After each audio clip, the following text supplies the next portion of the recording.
Assalamualaikum warahmatullahi wabarakatuh. Hari ini kita akan menyingkap kisah seorang pria yang namanya tidak setenar Musailimah. Namun perjalanan hidupnya syarat pelajaran, penuh liku, dan penuh makna. Ia pernah mengaku sebagai nabi, memimpin pengikut yang banyak, menantang pasukan Islam, namun akhirnya ia bertobat, kembali kepada kebenaran dan bahkan berjihad di barisan kaum muslimin. Dialah Thulaiha bin Khuwailid al-Asadi, seorang yang awalnya dikenal sebagai dukun, kemudian memeluk Islam, lalu tersesat mengaku nabi, dan akhirnya bertobat dengan sungguh-sungguh menjadi prajurit yang berjuang di jalan Allah. Kisah ini bukan sekadar sejarah. Ini adalah pengingat tentang bahaya kesombongan dan betapa mudahnya seseorang tergelincir ketika kekuasaan dan pengaruh berada di tangannya. Namun di balik itu semua, ada luasnya pintu ampunan Allah dan kisah penebusan yang lahir dari ketulusan dan amal. Thulaiha bin Khuwailid al-Asadi adalah tokoh besar dari Bani Asad. Di masa Nabi Muhammad SAW masih hidup, ia dikenal sebagai dukun yang dihormati oleh kaumnya. Namun ketika dakwah Islam mulai menyebar luas, Thulaiha memeluk Islam pada tahun ke-9 Hijriah, tahun yang dikenal sebagai tahun para utusan, ketika kabilah-kabilah Arab berdatangan ke Madinah untuk menyatakan keislaman mereka. Saat itu, 10 orang dari Bani Asad datang menemui Nabi, termasuk Dhirar bin al-Azur, Wabishah bin Ma'bad, dan Thulaiha bin Khuwailid. Mereka membawa cerita tentang perselisihan lama antara suku mereka dan Bani Thayyi. Nabi berusaha meredakan konflik dengan menulis surat yang dikirim oleh sahabat Khalid bin Sa'id. Namun jawaban Bani Thayyi tegas, orang-orang Bani Asad tidak boleh mendekati sumber air dan tanah mereka karena sumber itu dianggap tidak halal untuk mereka kelola. Nabi tidak menyerah. Ia terus berusaha menenangkan dan memperbaiki keadaan, meredakan perselisihan yang telah berlangsung sejak masa jahiliyah. Suku-suku di wilayah itu memang memiliki sejarah yang rumit. Ada masa damai, ada masa konflik. Bani Asad tinggal di Najd, di timur ada Thayyi, di selatan Bakr, di utara Hauzan dan Ghatafan, dan di barat Abdul Qais dan Tamim. Hubungan mereka naik turun mengikuti kondisi dan kekuasaan yang ada. Namun segalanya berubah setelah Nabi Muhammad wafat. Kekacauan muncul, suku menolak zakat, suku kembali ke keyakinan lama, dan pemimpin baru muncul dengan klaim kenabian.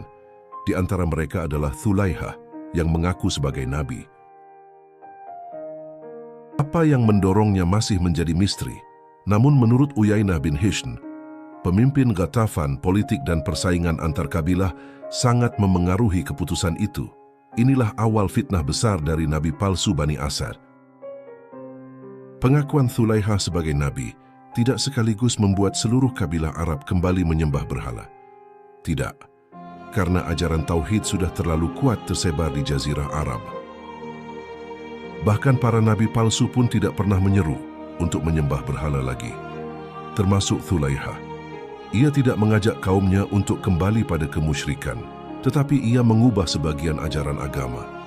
Salah satu yang terkenal adalah penolakannya terhadap rukuk dan sujud dalam salat. Ia mengatakan bahwa Allah tidak memerintahkan manusia untuk menundukkan wajah mereka ke tanah. Padahal rukuk dan sujud adalah syiar terbesar dalam salat. Walaupun ajarannya tidak banyak terekam, pengaruhnya cukup kuat di wilayah Muzakha, tempat yang merupakan sumber air Bani Asad.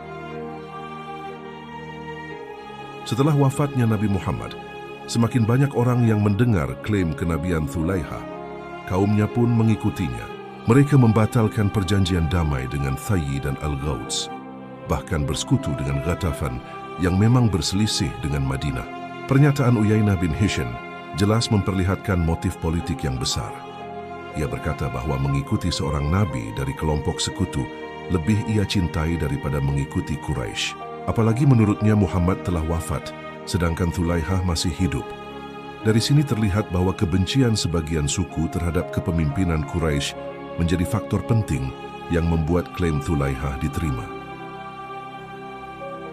Saat itu keadaan semakin genting, banyak daerah terancam, kekuasaan kaum muslimin berada di ujung masa transisi, dan para nabi palsu mulai menggunakan momentum ini untuk memperluas pengaruh mereka. Di masa Nabi masih hidup, beliau telah memerintahkan sahabat Dirar bin Al-Azur untuk menghadapi Thulaiha. Namun misi itu belum berhasil hingga Nabi Muhammad wafat. Setelah itu, tongkat kepemimpinan berpindah ke tangan Abu Bakar As-Siddiq. Ia memikul tugas berat mengatasi gelombang kemurtadan dan pemberontakan yang terjadi di banyak tempat. Abu Bakar menunjuk Khalid bin Al-Walid sebagai panglima pasukan untuk menumpas gerakan Thulaihah dan pengikutnya. Khalid memimpin pasukan menuju Buzakha dan terjadilah pertempuran besar. Pasukan Thulaihah kalah, namun Thulaihah berhasil melarikan diri ke wilayah Syam.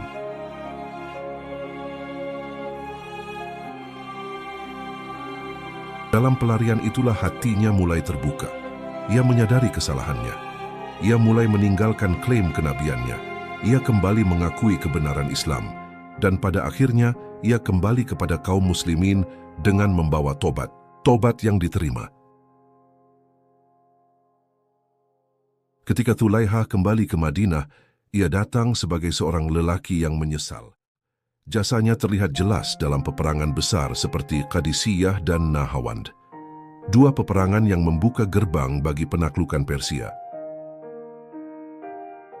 Di medan perang ia tidak lagi membawa kesombongan. Ia tidak lagi ingin menjadi orang yang diagungkan.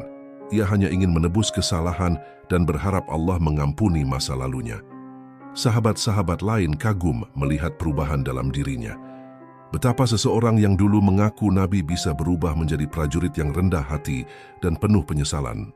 Ada riwayat yang menyebut bahwa ia gugur sebagai syahid dalam peperangan melawan Persia. Jika benar, maka akhir hidupnya sangat berbeda dari kehidupan kelam yang pernah ia jalani. Dari seorang yang mengaku Nabi menjadi seorang hamba yang kembali kepada Allah dengan hati yang bersih. Kisah ini mengajarkan kepada kita bahwa kesalahan sebesar apapun bisa diampuni jika seseorang mau kembali dengan jujur dan tulus. Bahwa kemuliaan bukan dilihat dari masa lalu seseorang, tetapi dari bagaimana ia mengakhiri hidupnya. Dan bahwa Allah selalu membuka pintu bagi siapapun yang ingin pulang kepadanya. Sahabat pencari berkah, setiap perjalanan hidup memiliki pelajaran. Dari kisah Thulaihah, kita belajar bahwa kekuasaan bisa membuat seseorang lupa diri. Pengaruh bisa membuat seseorang tergelincir, tapi pintu ampunan Allah lebih luas dari langit dan bumi. Kita juga belajar bahwa manusia bisa berubah, bisa salah, bisa tersesat. Tetapi selama ia mau kembali, selama ia mau bertaubat, Allah akan menerimanya. Tidak ada dosa yang terlalu besar bagi rahmat Allah, kecuali dosa yang tidak ingin ditinggalkan. Ini menjadi nasihat untuk kita semua. Jangan meremehkan kesalahan. Jangan menunda taubat, dan jangan pernah merasa bahwa kita terlalu buruk untuk kembali kepada Allah. Karena selama nyawa belum sampai di tenggorokan, pintu taubat masih terbuka. Penutup dari kisah ini juga mengingatkan kita bahwa kebenaran tidak pernah bergantung pada tokoh, bahwa agama tidak berubah hanya karena ada yang mengaku nabi, dan bahwa Islam tegak karena dijaga oleh orang-orang yang ikhlas. Sahabat pencari berkah, jika kisah ini bermanfaat, silakan dukung channel ini dengan menekan tombol suka, komentar, dan bagikan kepada teman atau keluarga yang membutuhkan pelajaran ini. Jangan lupa tekan tombol subscribe agar tidak ketinggalan kisah-kisah penuh hikmah lainnya. Semoga Allah menjaga iman kita. Semoga Allah lapangkan hati kita. Semoga Allah beri kita kekuatan untuk konsisten di jalan kebenaran. Terima kasih sudah mendengarkan sampai selesai. Assalamualaikum warahmatullahi wabarakatuh.